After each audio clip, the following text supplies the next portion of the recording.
73%. That is the share of global supply chains that experienced a significant disruption in the past 12 months. Not a minor hiccup, not a delayed shipment.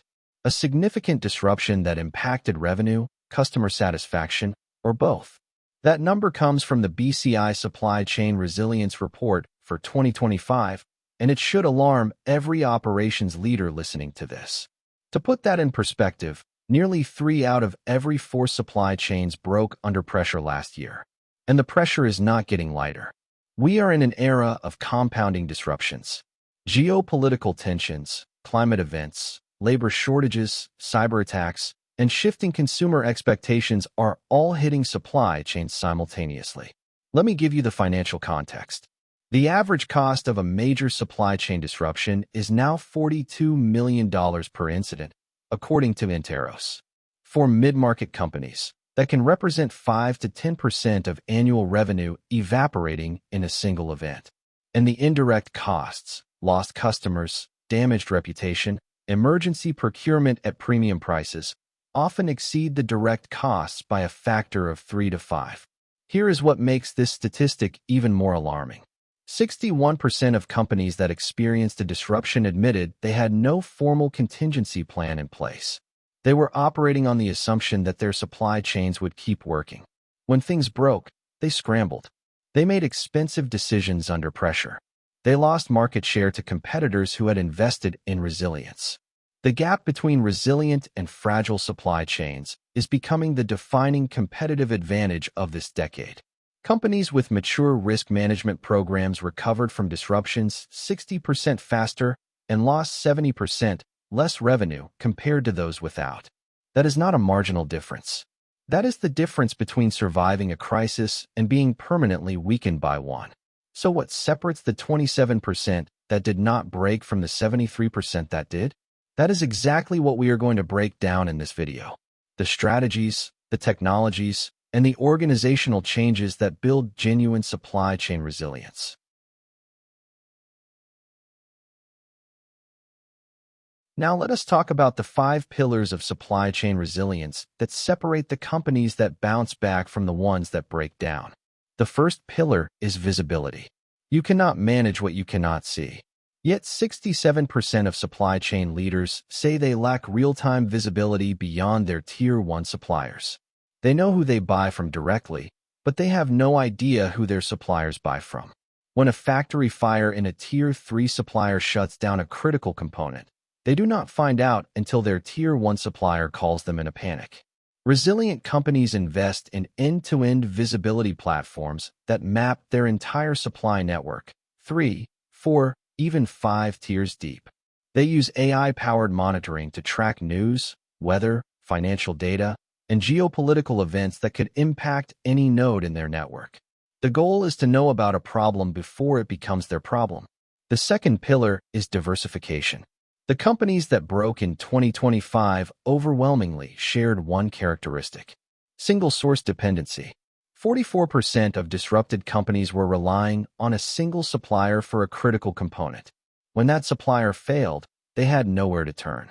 Resilient organizations maintain at least 2 qualified suppliers for every critical category. They balance cost optimization with risk mitigation.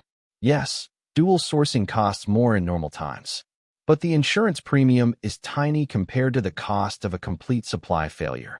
The most advanced companies maintain what they call an N+1 strategy, always having one more supplier qualified than they currently need. The third pillar is inventory strategy. The lean inventory revolution of the past 2 decades went too far. Companies optimized for cost efficiency and eliminated safety stock. When disruptions hit, they had zero buffer. Resilient companies are adopting what McKinsey calls strategic buffering. They identify their most critical and hardest to replace components and maintain calculated safety stock levels for those items specifically. The fourth pillar is scenario planning. Resilient companies do not just plan for the most likely scenario. They wargame multiple disruption scenarios and pre-build response playbooks. What happens if our primary port shuts down for 2 weeks? What if a key supplier goes bankrupt? What if demand spikes 30% above forecast? For each scenario, They have pre-negotiated alternatives, pre-approved budgets, and designated decision makers. The fifth pillar is technology infrastructure. Companies still running their supply chains on spreadsheets and email chains are structurally fragile. When a disruption hits, they spend the first 72 hours just trying to understand the impact. Resilient companies have integrated platforms that can model disruption scenarios in minutes, automatically identify affected orders, and recommend alternative fulfillment paths. The technology does not prevent disruptions. It compresses the response time from weeks to hours.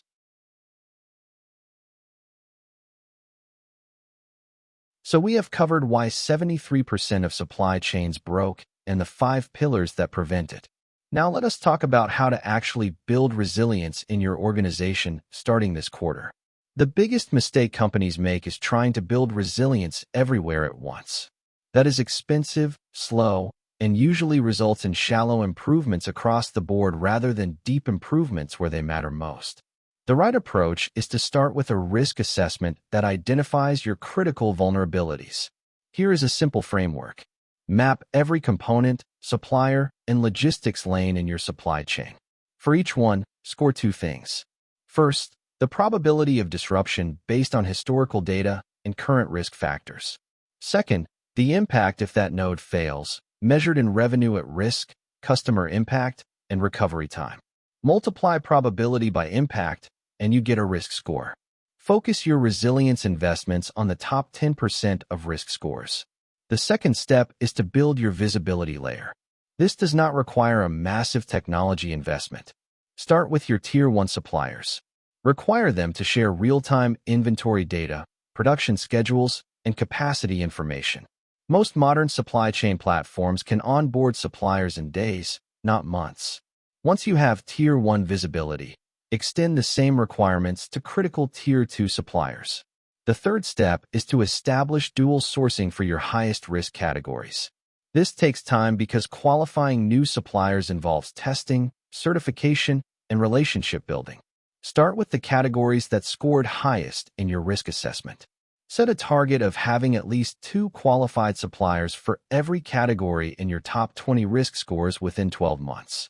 The fourth step is to invest in demand sensing technology. Traditional demand forecasting uses historical data to predict the future. Demand sensing uses real-time signals, point-of-sale data, social media trends, weather forecasts, economic indicators, to adjust predictions continuously. Companies using demand sensing reduce forecast error by 30 to 50%, which directly translates to better inventory positioning and fewer stockouts during disruptions. The final step is to practice. Run tabletop exercises quarterly where you simulate a major disruption and walk through your response. Time how long it takes to identify the impact, notify stakeholders, activate alternatives, and recover to normal operations. Each exercise will reveal gaps in your playbook that you can fix before a real crisis tests them. The companies that invest in resilience today are not just protecting themselves against the next disruption. They are building a structural competitive advantage.